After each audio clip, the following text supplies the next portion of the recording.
This is a production of Cornell University.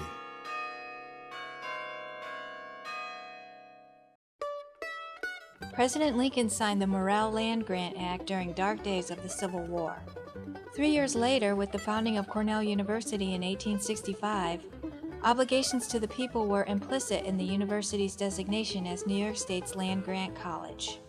Written more than 60 years ago and re-released by Fall Creek Books in 2013, Ruby Greensmith's book, The People's Colleges, is essential reading for anyone working in higher education with a commitment to strengthening public engagement.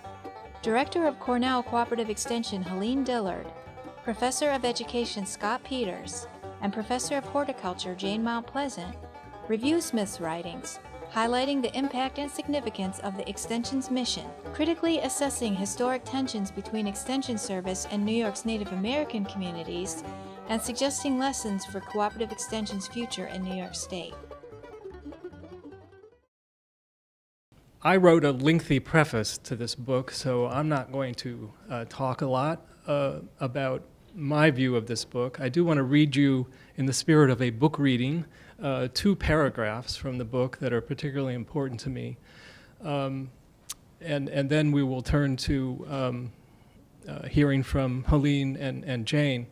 But before I even do that, I just thought telling you the story of how this book, of why this book is on the table here, is worth telling. And I wanted to do this, and the person who's responsible is actually not here, but though many of you know her, so I want to reveal that the reason this book is on the table is because of Celeste Carmichael. She was doing an independent study with me, and one of the things she said she wanted to know about was the history of extension. And I said, well, have you read Ruby Greensmith's book? And she said, Ruby Green who? And I thought for somebody in her responsibility and position that she should know about that book. So we read it together and we're talking, and she said to me at one point, why isn't this book in print? And I asked myself the same question and talked to Elaine Engst in the archives about it, and she gave me the name of an editor at Cornell University Press who also couldn't be here today because he got sick at the last minute. And that is why this book is on the table, because he said, that's a good idea. And so it's part of Cornell's 150th anniversary.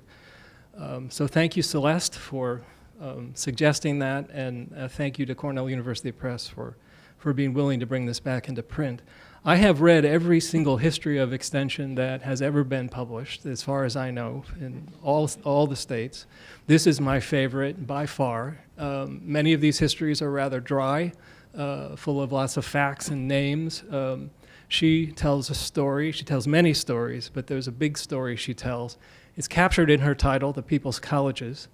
One of my 2 favorite book titles. The other one that's one of my favorite is called Teaching with Your Mouth Shut, which I think is an excellent pedagogical strategy. The reason why this book is so great is partly because the history of extension work in New York State is really, truly amazing. The men and women who pioneered in the 19th century and who built the work in the 20th century and into the 21st have been some of the most amazing people that you would ever want to meet. As Andy knows, they often think of themselves as missionaries. They thought of themselves as missionaries in a positive sense, people who cared passionately and deeply about the mission of extension, the work of human and community development, of making real this notion of there being people's colleges. So the history is fabulous because she brings a lot of those people to light. But I think it's really fabulous because of this amazing woman named Ruby Greensmith. And I really want to find out more about her. I'd like to write a biography of her. If certain things change in my life, I might be able to do that. But let me just say a few words about her for those of you who might not know. There's a sketch of the author in the back of the book, but just briefly I'll tell you, she grew up on a farm in Indiana. Her father was a doctor. Her mother was a teacher. I think it was about 1878, somewhere around there. Her father died when she was young. Somehow they must have been relatively well off because, hi Jamila, because they were able to send 2 daughters to Stanford and 1 son to Cornell. when Stanford was very new. Ruby Green was her name. She went off to Stanford. There she met Albert Smith, who, after Ruby had finished undergraduate and master's, was selected to be the Dean of Engineering at Cornell. So that's how she ended up here in Ithaca. She did a PhD, I believe, in entomology. She was a member of the National Academy of Sciences, a very accomplished person. And she led Cornell's home demonstration work for several decades, and was a person who not only was a leader in New York State and issues related to that, but she was actually on the international stage as quite a strong leader related to women's rights and women's roles in politics and public life. One of the only American women who gave a speech in London right before the bad bombing started in World War II. And interestingly, Cornell does not have all her papers together, and I'm working with Helene and other people to see if we can piece together the papers that I know she must have left behind here.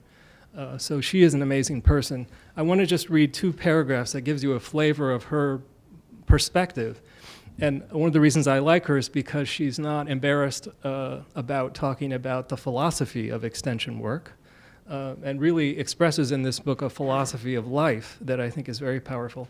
I first came to know her, I've had this book for a very long time, the previous edition. I think I first got it in like 1994 probably. And I had always just read one paragraph, and this is the paragraph. It's in her preface, her original preface. This was published in 1949. She wrote it probably in 48 or 49.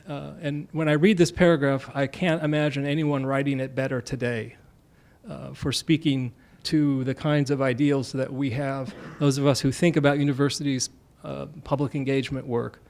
So I'll read this one paragraph.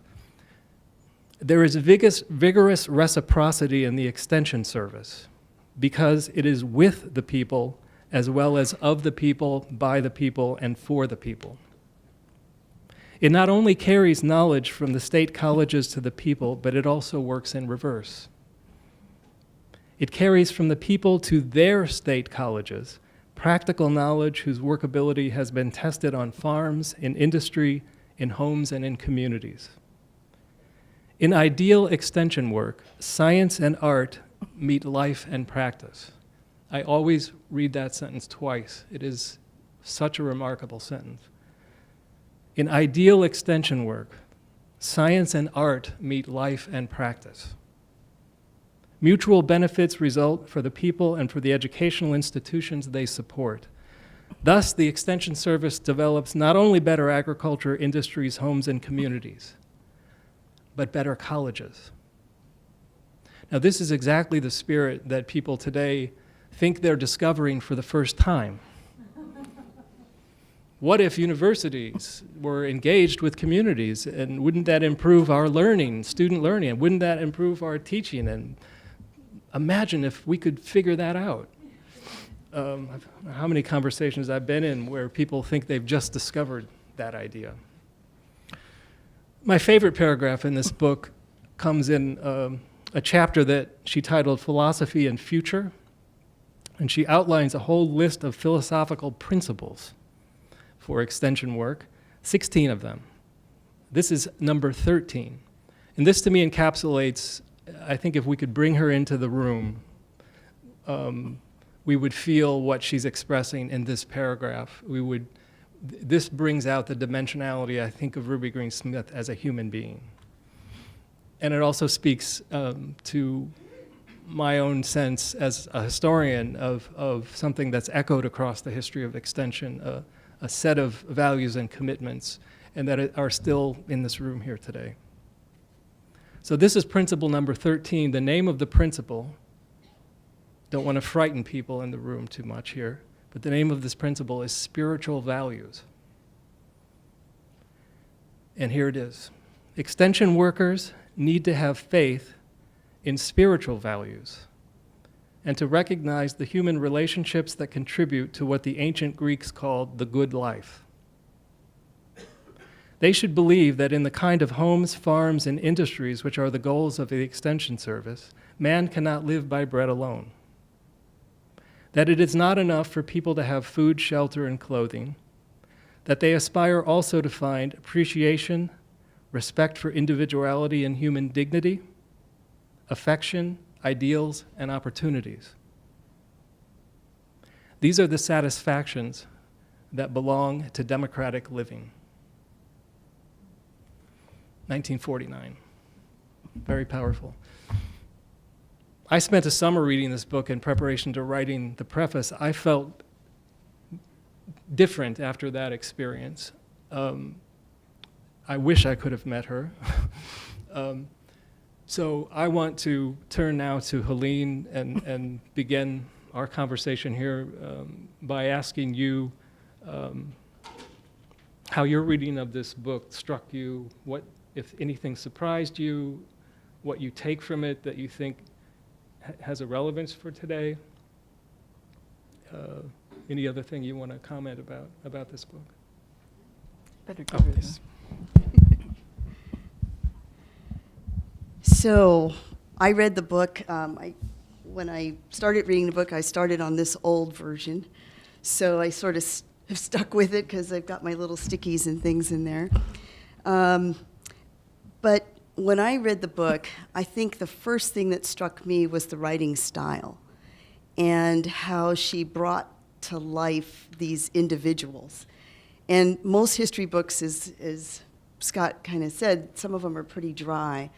And she really kind of brought out the characters. Isaac Roberts, to me, was just Roberts Hall. He's got something named after him. But then she brought out quite a bit more about his character and what his passions were.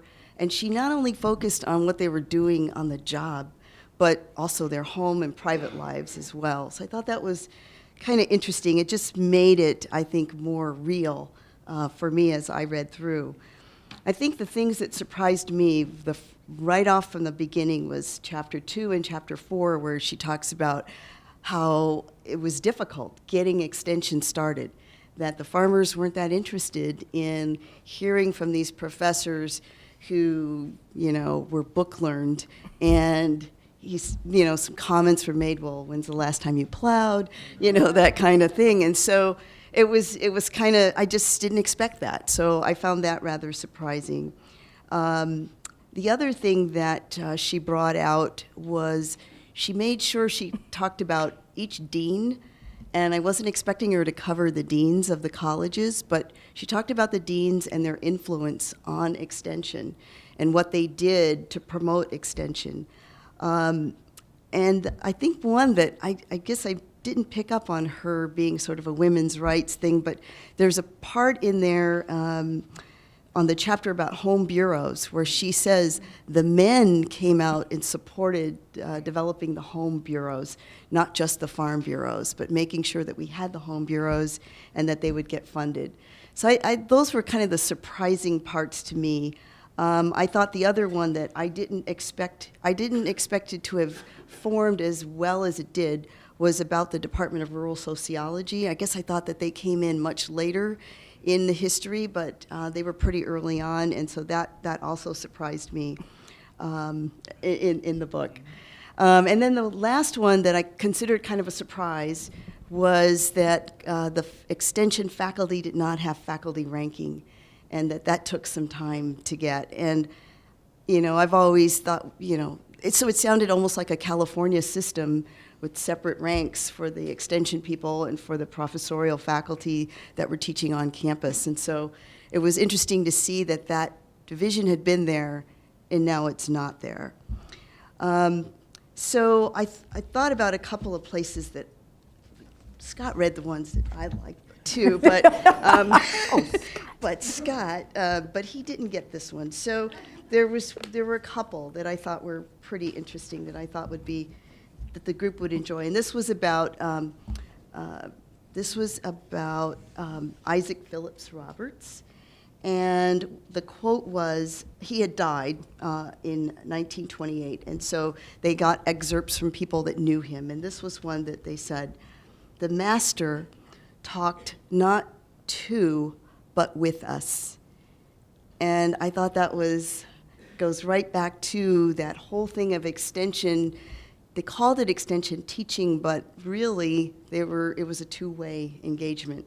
And so I thought that was an interesting one. And then they went on for some more quotes. But he truly engaged. The other thing that struck me because of my position now was constant difficulty in getting the funding. And I just thought, I can relate to page after page of some of these things that they were going through. And they didn't use the same words we use now, but at the end of the day, what they were saying was that the extension field staff needed to go out and tell the decision makers at the local level what they were doing. They didn't say the word impact, but it was implied what the impacts were and how there was one quote in there about how what they were doing for a few affected all. We would call that our public value statements today. And so I kept thinking, a lot has changed, but a lot has not. They also talked about how budgets got cut at the federal level during wars. And I thought, we're kind of there.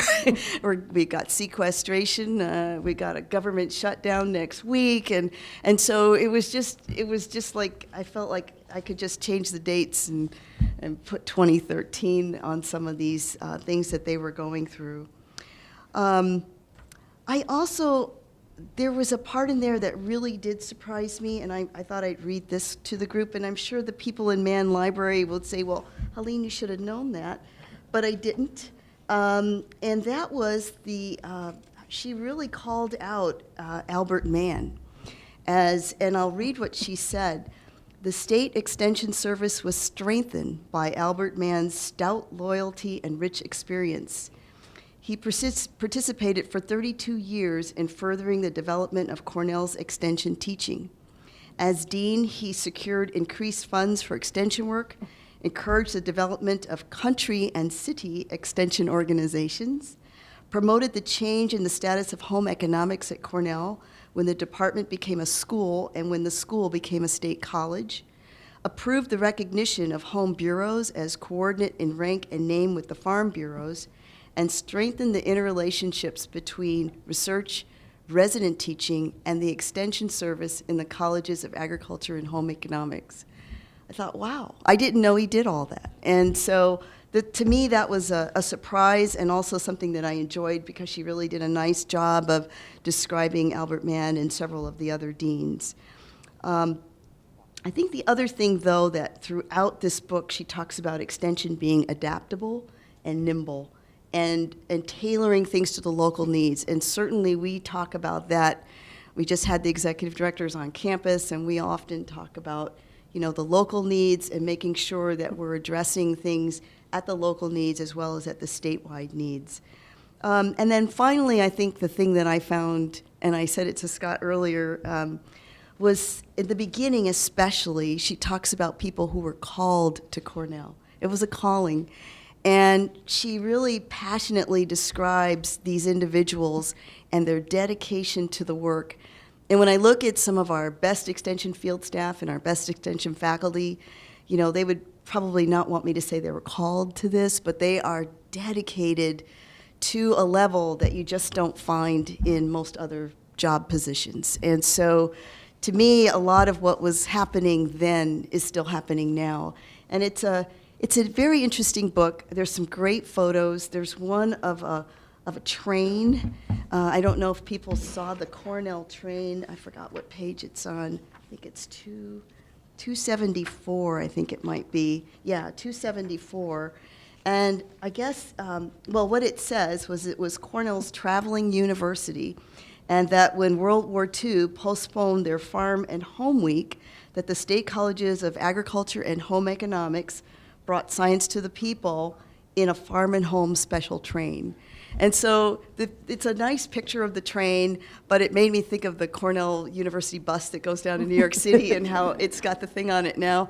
But this was kind of expensive, and I thought, well, how could they afford that during the war? But they did it, and they made sure things kept going. And then the last thing I'll say is I remember emailing to Mann Library, getting help on what did Cornell Cooperative Extension do, what did any extension system do during the Great Depression. And she only just surfacely covered it here. And she alludes to some things shut down, but then they all came back. And that was kind of the end of it. But when I was working with folks at Mann, they helped me find some stuff in other states. And what it became clear was that in many states, those dedicated extension people kept doing the work, even though they weren't getting paid. They just kept having these meetings and bringing the cars out when they could get gasoline and do it. And then when the wars were over, the Depression was over, they came back to their work and they had their jobs again. But it was very interesting to hear how people would close the doors, but then come back and do those demonstration projects and kept their things going. And I thought, wow, that takes incredible dedication that we probably would do it now, but we'll see next week. So it's a really interesting book, and I know people haven't had a chance to read it all, but if you do, at least the first half to the pictures to me was really exciting, and then the end where at the chapter that Scott talked about with the philosophy and the future, where she talks about those qualities of extension, I think are really, really exciting. Thank you. There's so much to talk about in this book. We could really share quotes and stories, I think, the whole afternoon. One of the things I guess I didn't express as fully as I want to is the deep sense of humility that I had in reading this book for the work of the women and men who were here previously, and also for the sense of vitality. By the 1940s, early 40s, late 30s, early 40s, there were as many as 14,000 folks from New York showing up on this campus for a week for Farm and Home Week. And there would be dinners where they would be sitting next to the provost and president, and there would be plays performed in Bailey Hall that were written about the lives and communities from New York State. And the level, the vitality, the energy of that sort of work is humbling, I think, for us today. As much as we've gained with everything we have today, it feels like we've lost something with that. And this is where the cultural dimension, I think, comes in, the human piece. And this I want to use to transition to Jane. And so let me tell you another part of the story here, which is that when this book was in production, we were asked, what about the cover? What would you like to do for the cover? And so Elaine Engst and I from the archives were assigned to go see if we could find a photograph. We talked about it. Helene and I talked about it. And of course, there are tens of thousands of photographs. And we found some that we kind of liked, and the press didn't like any of them. I was very busy. We were all very busy. And so I just said, go ahead and pick it. And that turned out to be a mistake. I'll say that. Because as eager as I was for this book to show up, to be showing it to all kinds of people, when it did show up and I saw the cover photograph, I was first very sad and then angry. And one of the very first things I actually did is I went down to Jane's office. And I showed the book to Jane. And as I recall, your answer was, oh, I know that photograph. I think that was basically the way you said it. I know that photograph. And now I'd like to pass to Jane for her to talk about her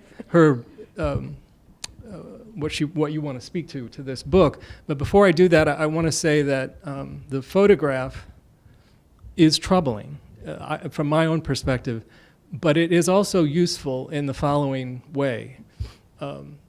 And I'm sorry, I'm doing a little soapboxing here.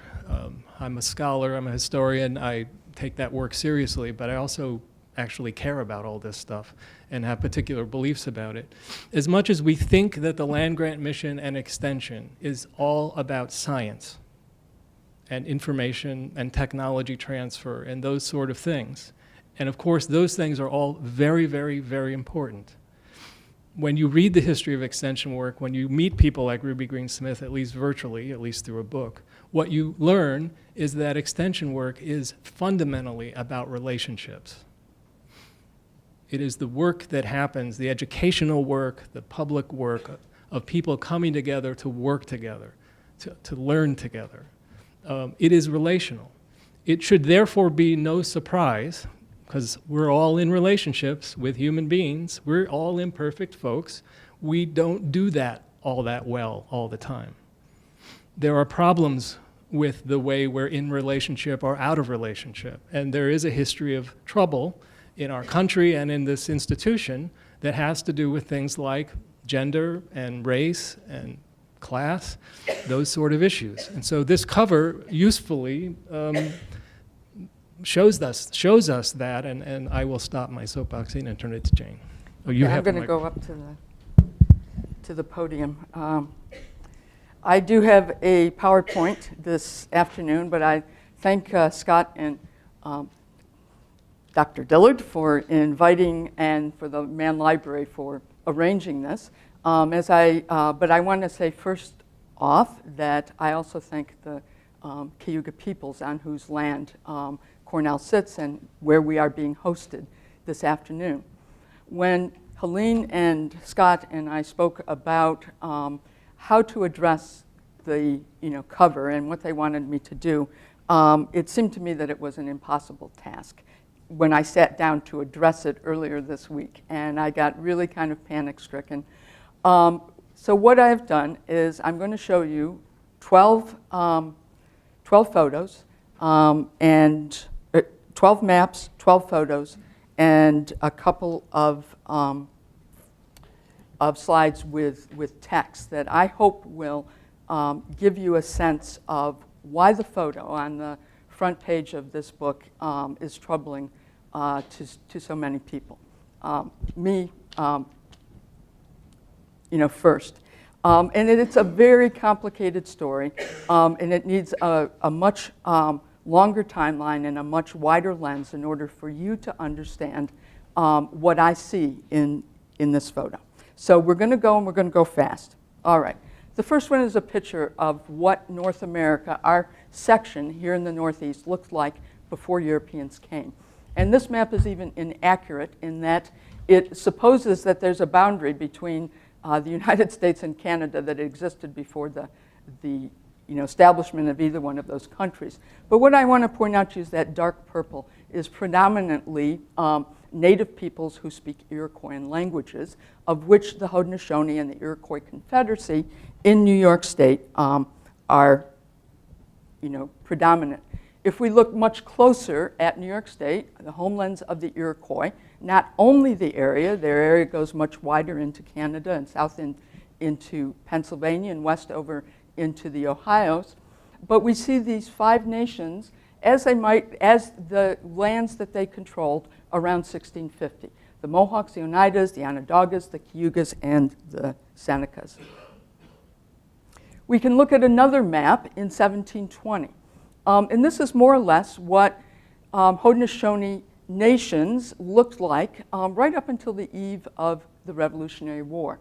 You see, now we have one extra nation has joined, the Tuscarora, right? But we still have the Mohawks, the Oneidas, the Onondagas, the Cayugas, and the Senecas, and the Tuscarora is kind of stuck there in the middle of Oneida and Onondaga territories. So this is the picture of New York State, of what was not then New York State, but the area that today we call New York State, on the eve of the Revolutionary War. Land that was held by Iroquois Haudenosaunee peoples almost in its entirety, except for this lower section, the southeast corner of present-day New York State. But in 1779, a dramatic change occurs, and this is Sullivan's campaign, part of the Revolutionary War. John Sullivan is sent up under the orders by George Washington to do as much damage as he can to the Senecas, the Onondagas, and the Cayugas.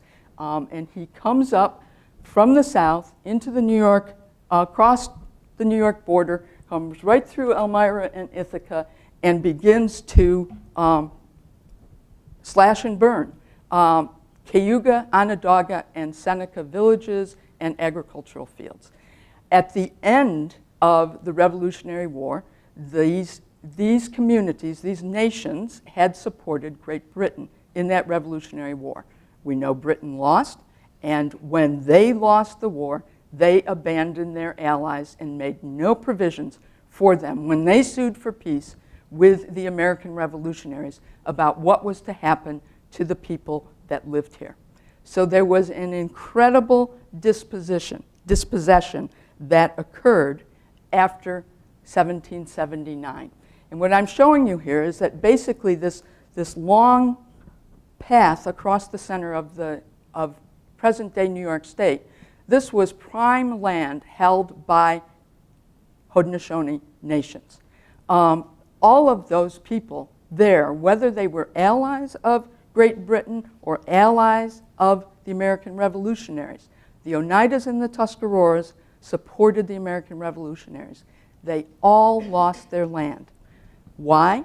This is prime agricultural land. These are our alpha sols in New York State where we grow our best crops, and this becomes the site of the Erie Canal, which is the major transportation corridor from New York City down in the Hudson Valley to the western states, to the Great Lakes, right? But I want you to pay special attention to this one, the new military tract. This is where we are today. And this was an area that was divided up into 600-acre blocks that were then given by lottery to soldiers that had participated in the Revolutionary War on behalf of New York State. So every one of those little boxes is a 600-acre piece of land that then gets lotteried off to Revolutionary War soldiers. Two things to note here. First, the Onondagas get a nice large reservation over here. They get to hold on to some of their land. And the Cayugas do it well. Here's Cayuga Lake, Ithaca down here, Cayuga Lake here, and the reservation. So the Cayugas end up, and the Onondagas end up, with some significant areas of land termed reservations. But almost all of this land that was given by lottery to Revolutionary War soldiers is purchased by land speculators and wealthy, powerful New York politicians, right? And all of the people's names that we see in Ithaca today, DeWitts, the Clintons, all of those, the Vanderbilts, all of those people were wealthy speculators who rushed in and made a fortune off of this land, right? So very few Revolutionary War soldiers actually end up here. Shortly after, by the early 1800s, this is what Iroquois people are left with in terms of the lands that they control in the early 1800s. So we see the Onondagas, the Oneidas, the Cayugas, a bunch of Seneca stuff, Tuscaroras. That's what it looks like in the early 1800s. This is what it looks like today. And these red dots, the red squares, are not even in scale. What did the Oneidas end up with? 32 acres, and they were the allies of the American revolutionaries. The allies ended up with 32 acres out of the 5 million that they controlled before the Revolutionary War. You see now that there are Iroquois or Haudenosaunee communities all over New York State, small reservations, also in Canada, in Oklahoma, and Wisconsin. So this is what we look like today. All right, but I want to go back to that military tract, particularly because it concerns Ithaca and Cornell University. So in the early 1800s, we see Cayuga Lake at the top. This is a blow-up. This guy, Simeon DeWitt, is the general surveyor for New York State. He's also part of a powerful New York State family, political family related to the governor. He is the surveyor general. He's in charge of making all of those boxes. And what does he do? He participates in the land speculation, and he begins to accumulate bunches of land in Ithaca. He's the one that forms the city of Ithaca. He also buys this lot 94. You can just barely see it. It's in 3 partitions at this point, A, B, and C. That's where Cornell University is today, lot 94.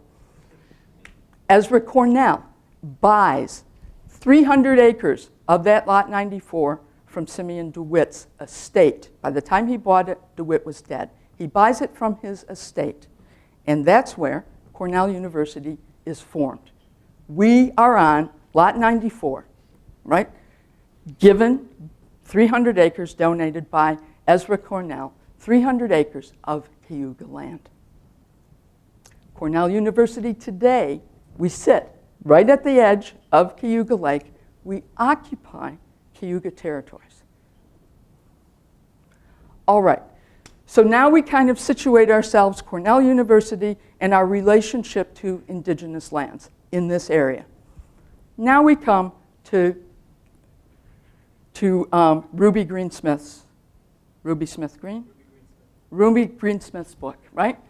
And one small chapter in this book concerns Cornell's extension efforts with Iroquois communities.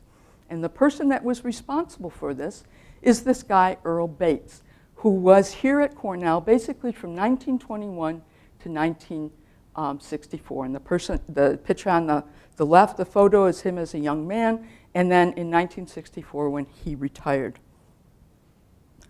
This is Smith's a paragraph which summarizes beautifully the work of Bates. Bates would have been alive while she was writing this, and it wouldn't surprise me at all that she, interacted, interviewed him. But I want to read this just because I think it's really important.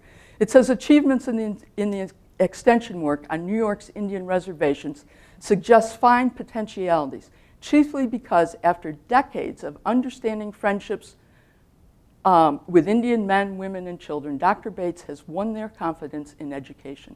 Fundamental educational progress has been made with the first Americans. Belief in science has replaced Indian superstitions, prejudices, and customs. Before Dr. Bates taught Indian farmers to respect the state colleges, the Indians had planted diseased corn hopefully, only to produce meager crops. Now disease-resistant seed corn, recommended by the College of Agriculture, produces more food with less work. This change is noteworthy because the good seed replaced the ancestral seeds that had been passed from generation to generation to the accompaniment of an Indian ceremony. Since Indian farmers have used corn seeds approved by science with such fine results, they have been receptive to suggestions for scientific replacement of their ancient stocks of other seeds and of animals. This captures Bates' work. But let's look at some pictures of what actually went on. This is Bates over here with his hat. And these are Iroquois farmers and homemakers that come for short courses. And you can see they're in front of Rice Hall, poultry science, right? So they come in for short courses, men and women. Good work being done. There's also people from Cornell going out to Iroquois communities. Once again, Bates with the hat and the suit coat. He's at Hamilton Mt.Pleasant's orchard. Yeah, a relative, Tuscarora, right? Yes, he's there. I always thought I was the first Mount Pleasant at Cornell, but little did I know Earl Bates was out meeting my relatives at Tuscarora. So this is in the Cornell Countryman in about 1928, I think. Here, up at St. Regis, Akwesasne, Mohawk, Alex White, dairy farmer. He is the president of the St. Regis Mohawk Dairymen's League and chairman of the Mohawk Cornell Committee. Indians select the first chief to enter the college, right? 26 students from reservation include 12 maidens. They're coming to Cornell, young people, right? Bates and Iroquois students. What is that, 6? Bates right here, right? With 6 men. The dog, I'm not sure.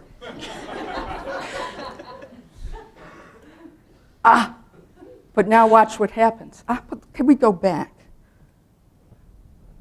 Notice the guy in the middle with the headdress. What in the world is going on? This is not Iroquois. This is from the West. This is traditional regalia, head stuff from the plains. Then we see this. He's got now, not just men, women, dressed in regalia from Western native nations. He's given them wampum belts from Iroquois. They have false face masks, which are never supposed to be seen in public. There are pestles and mortars, and it's hard to tell. To me, the students look stricken. I don't know, maybe they were really having a great time, and this was the way that people posed for photographs. But when I see this, I want to do something violent, right? All right, so now we begin to get to some more pictures very close to the photograph on the cover, right? This is in the 1918, I believe. It's a canning demonstration. The African-American woman is the Cornell expert, from what I can determine. And they're at the Onondaga Nation School. And notice what's here, an American flag, right? They're getting a demonstration, and these are Onondaga women. This is the photograph from the cover. And we see, again, an expert from Cornell in front of women and children, Onondaga women, in a pretty rundown Onondaga Nation schoolhouse. The flag is there. Over to the left, it says, "We believe in Uncle Sam." I want to cringe, right? Okay. I want to try to bring this together by giving you two contradictory views of Iroquois people. The first is from the Sullivan Campaign. And these are journals from two of the officers in the Sullivan Campaign. These are American soldiers.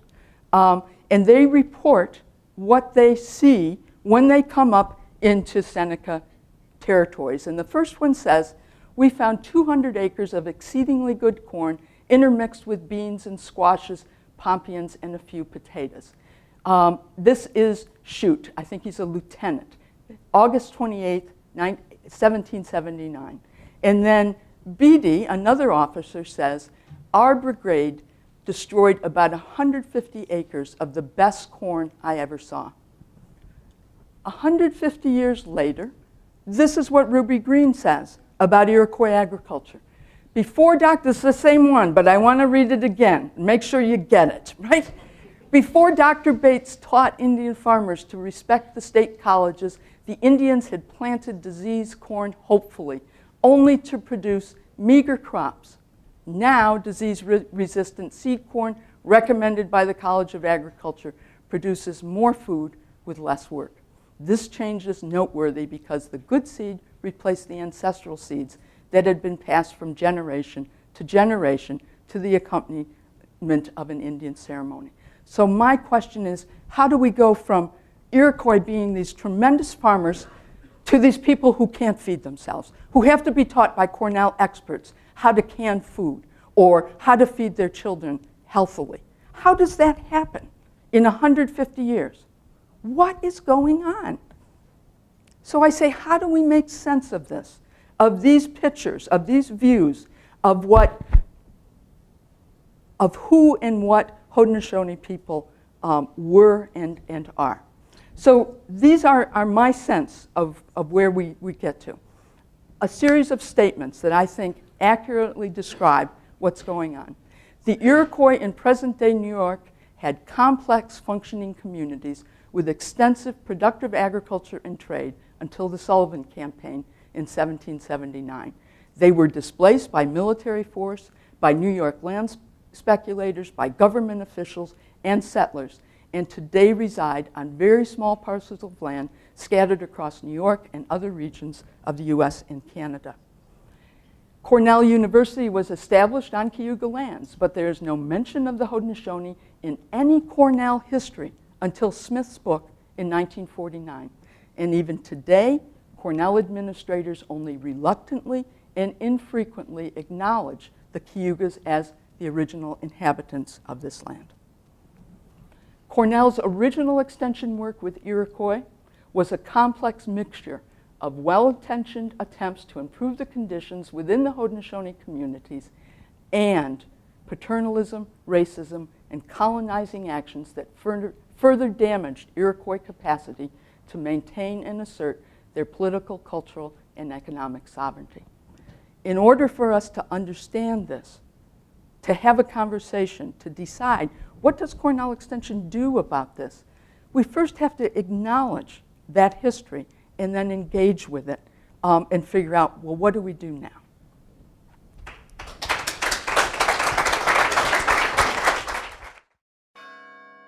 This has been a production of Cornell University. On the web at cornell.edu.